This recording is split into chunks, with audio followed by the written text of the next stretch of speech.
先別急着滑走，我只問你一個問題，你有沒有發現，越是認真做股票的人，賬戶反而越像被人慢慢抽乾？每天準時看盤，加入一堆群組，研究指標，追蹤消息，生活被行情填滿，可1年過去，資產卻原地踏步，甚至倒退。奇怪的是，那些很少發言，幾乎不討論市場的人，反而在悄悄變富。問題從來不是你不夠努力，而是你努力的方向剛好和賺錢背道而馳。股市真正殘酷的地方在於，它不會一次把你擊倒，而是讓你在感覺自己很專業的狀態下，一點一點把錢交出去。你以為你在學習，其實你在訓練一種會讓你破產的習慣。今天我要做的不是教你抓標股，而是幫你拆掉10個散戶最常按下的自毀開關。只要你少犯這些錯，你已經比大多數人更接近終點。準備好了嗎？我們現在開始。1. 把股市當成翻身按鈕。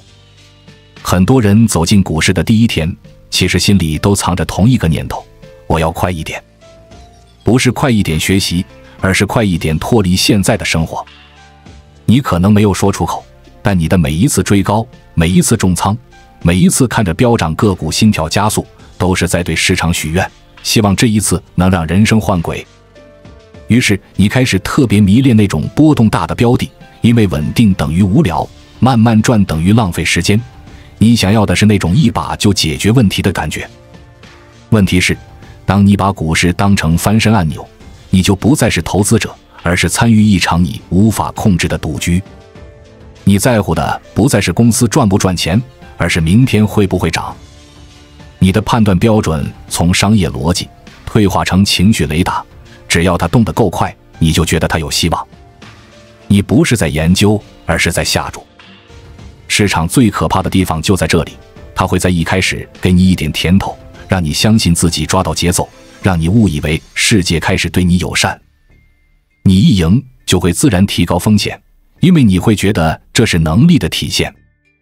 可現實是，市場不是在獎勵你，它是在記錄你的性格。當你把快當成核心目標，你遲早會在一次波動裡把之前的所有好運連本帶利吐回去。真正的投資邏輯恰恰和翻身心態完全相反。你不是來改變人生的，你是來把人生一點一點穩住的。你不需要一把致富，你需要的是10年不出大錯。當你開始用我能不能長期活在市場裡取代我能不能這次賺大錢，你才真正從賭桌站到了賽道。2. 把別人的意見當成自己的判斷。幾乎每個散戶都有一個階段，特別渴望有人告訴自己該買哪一隻。你會進群、聽節目、看老師、加頻道，仿佛只要激起足夠多的聲音，正確答案就會浮現。其實你真正想要的不是資訊，而是一種心理托管。你希望有人替你承擔選擇的重量。漲了你會覺得自己選對人，跌了你可以把責任外包，這樣你就不用面對也許是我看錯了這個痛苦的事實。但市場從來不是用來照顧巨嬰心態的地方。你必須問自己一個殘酷的問題：如果一個人真的知道明天哪隻會漲，他為什麼要把這條命運交給你？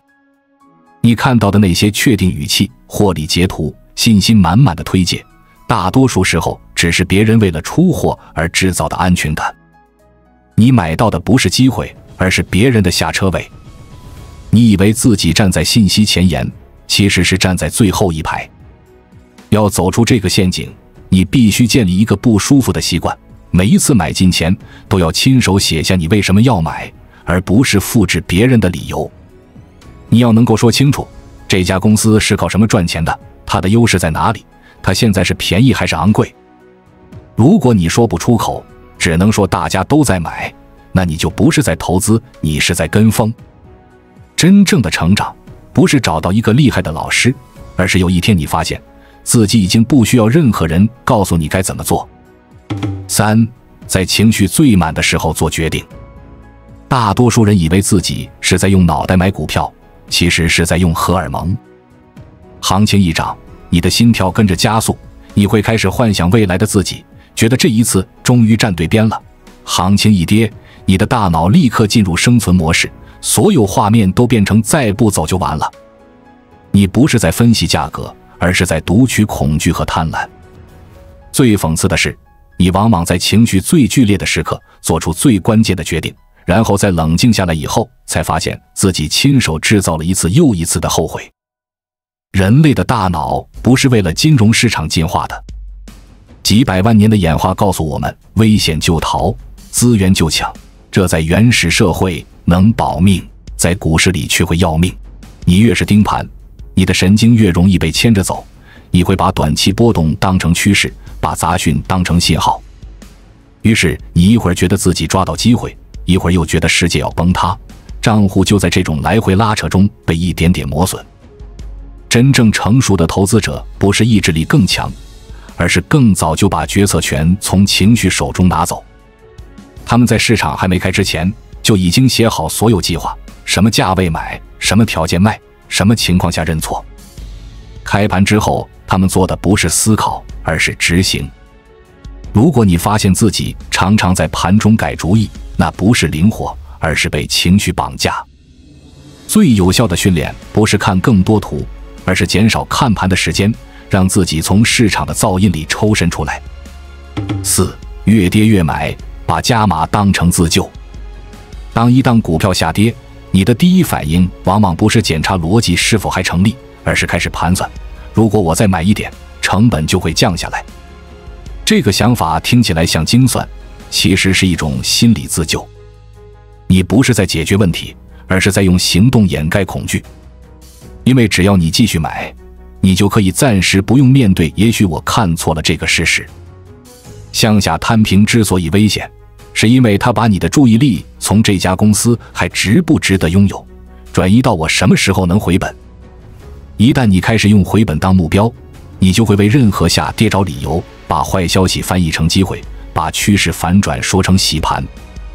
你會越來越沉沒在自己構築的敘事裡，直到有一天你發現股價跌的不只是價格，還有你的選擇權。真正的風險管理不是在下跌時加碼，而是在下跌時退一步重新審視。如果你一開始就為這筆投資設定好退出條件，那麼下跌發生時，你面對的不是崩潰，而是一項已經預期到的動作。認錯從來不是失敗，拒絕認錯才是災難。你不是因為一次虧損破產，而是因為不願意結束一段錯誤的關係，才會把自己拖進深淵。5. 把忙碌當成專業。很多散戶有一種錯覺，只要自己每天都在交易，就等於在為財富負責。早上開盤看一眼，中午午休再看一眼，下午尾盤手又開始癢，晚上復盤覺得自己非常上進。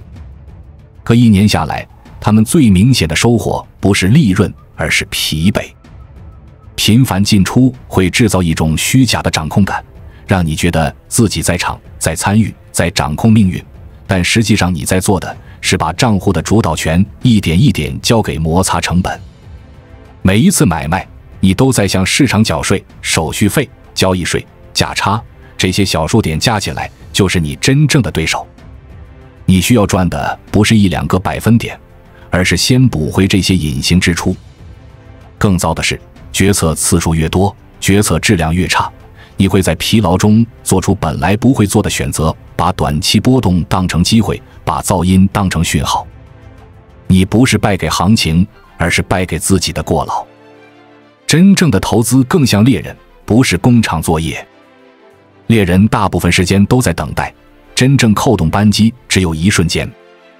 學會忍住那種我是不是應該做點什麼的衝動，那不是直覺，是不安。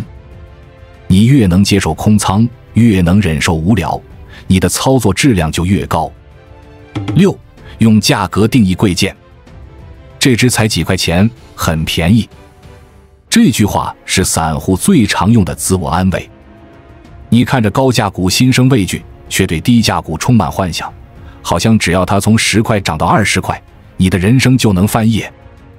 你忽略了一個最基本的事實，股價只是表象，價值才是本質。在我們進一步探索之前，我們有一個激動人心的消息要告訴大家，我們已經開通會員功能了。現在您可以加入我們的會員大家庭，享受會員專屬影片和更多獨家內容。別忘了關注才知道，並點擊小鈴鐺，我們將繼續揭示更多關於金錢的真相，助你迅速實現財務自由。幾塊錢的股票，如果它的商業模式早已腐朽，那它再便宜也是貴；幾百塊的股票，如果它能持續創造現金流，那它反而可能是合理甚至低估。當你只看價格不看價值，你會天然偏好那些市場已經放棄的公司，卻回避那些市場正在獎勵的企業。你不是在逆向投資，而是在為問題公司提供耐心。真正的專業不是買的便宜，而是買的對。遮住價格，先看這家公司靠什麼賺錢，能不能持續賺錢，是否具備難以複製的優勢。當你開始用企業的質量來判斷買賣，而不是用數字的大小，你才真正站在了長期的一邊。7. 賺小錢扛大虧的倉位結構。很多人明明勝率不低，卻長期虧錢，問題不在選股，而在倉位。你有沒有發現自己在賺錢的股票上特別保守，漲一點就急着落袋，而在賠錢的股票上卻異常勇敢，捨不得砍，不斷找理由，甚至加碼攤平。於是你的資金結構不知不覺變成一種倒金字塔，最重的倉位永遠放在表現最差的地方，而最輕的倉位卻是表現最好的。這種行為背後的心理非常簡單，你在賺錢時害怕失去成果，在虧損時害怕承認錯誤。可市場不會照顧你的自尊，只會懲罰這種結構。你看對10次，只要有1次重倉壓錯，就足以抹掉所有努力。真正成熟的做法是反過來，讓強者留在組合裡，讓弱者盡快離開。賺錢的部位才有資格變大，賠錢的部位要迅速瘦身。倉位管理不是風險控制的附屬品，而是你是否能長期生存的核心。8. 在順風期把運氣當成實力。每一輪牛市都會制造一批天才，你會發現自己閉着眼睛買也能賺，任何故事都有人接，任何概念都能飛。這個階段最危險的不是虧錢，而是信心爆表。你會開始懷疑那些提醒你要謹慎的人，覺得他們老派、保守，跟不上時代。你會把一次好運解讀成能力，把環境的紅利當成個人的天賦。可當風停下來，市場會迅速替你完成一次殘酷的體檢。那些靠運氣堆起來的收益，會在環境反轉時用更快的速度歸零。你不是突然變笨了，而是失去了背景音樂。真正的實力不是你在順風時飛多高，而是你在逆風時還能不能站得住。只要你開始敬畏周期，承認環境的力量，你就不會在好運最盛的時候把未來全部壓進去。9. 只看收益，不看最壞會怎樣。散戶在下單前，腦袋裡通常只有一個畫面：如果這筆成功，我能賺多少？但真正決定你能不能長期留在市场裡的，不是你賺到的那一刻，而是你扛得住的那一刻。你有沒有認真想過，如果这家公司突然暴雷，如果市场突然凍結流動性，如果一連幾天跌停你賣不掉，你會剩下什麼？風險最可怕的地方就在這裡，它在發生前看起來永遠不存在，直到那一天你才發現，所有過去的安全感都是在為一次極端事件鋪路。你不能用過去幾個月的平穩去推斷未來一定安全，那是統計學裡最經典的陷阱。市場真正的殺手不是每天的小波動，而是偶爾出現的極端。成熟的投資邏輯不是問我能不能賺到，而是先問如果我看錯，我會不會出局。你必須在進場前就為最壞情況留後路，分散資產，限制倉位，避免集中壓注。你是在為自己的未来購買生存權，而不是为今天的感覺下注。10. 用借來的錢測試命運。一旦你開始借錢投資，你就已經不再是投資者，而是和時間對賭。用閒錢，你可以慢慢等；用借來的錢，你沒有等待的資格。利息在跑，還款日在逼近，維持率在盯着你。只要行情多震一下，你就會在最不該出場的時候被迫離場。很多人不是因為看錯方向而失敗，而是因為被槓桿剝奪了耐心，被迫在底部交出籌碼。借錢的可怕之處，不只是放大虧損，而是把你逼進一種持續焦慮的狀態。你會因為壓力而做出本來不會做的決定，提前認輸，倉促換股，頻繁操作，最後不是敗給市場，是敗給生活。真正能陪你走完長期的人，從來不是高槓桿，而是穩定的現金流和充足的耐心。看到這裡，你可能會覺得，天啊，這也不能做，那也不能做，投資還有什麼樂趣？朋友，投資本來就不是為了樂趣，投資是為了生存。查理芒格一輩子都在推崇一種思維方式，叫做逆向思維。他說，我只想知道我將來會死在哪裡，這樣我就永遠不去那裡。在股市這個殘酷的競技場裡，勝利不屬於那些最聰明、最勇猛、最會預測未來的人，勝利屬於那些活得最久的人。這是一場減法的遊戲，你不需要學會飛天遁地，你只需要把這些蠢事一件一件地從你的操作習慣中剔除。當你不再賭博，你就戰勝了50%的人；當你不再追高殺低，你就戰勝了70%的人；當你不再使用槓桿，不再忽視風險，你就戰勝了90%的人。剩下的就是把你的錢交給時間，交給複利，很慢很無聊，但請相信我，這是一條通往財富自由的康莊大道。因為在股市裡，慢就是快，穩就是贏。現在請誠實地面對自己，這10條蠢事裡你曾經做過幾條，或者你現在正在做幾條。這不是一場考試，不需要你考100分，這是一次自我的救贖。請在留言區打下你的中招數量，例如我中了3條，我曾經中了5條，並且寫下你決心立刻停止的一件事。關注我，我識財之道，帶你解鎖更多金錢的真相。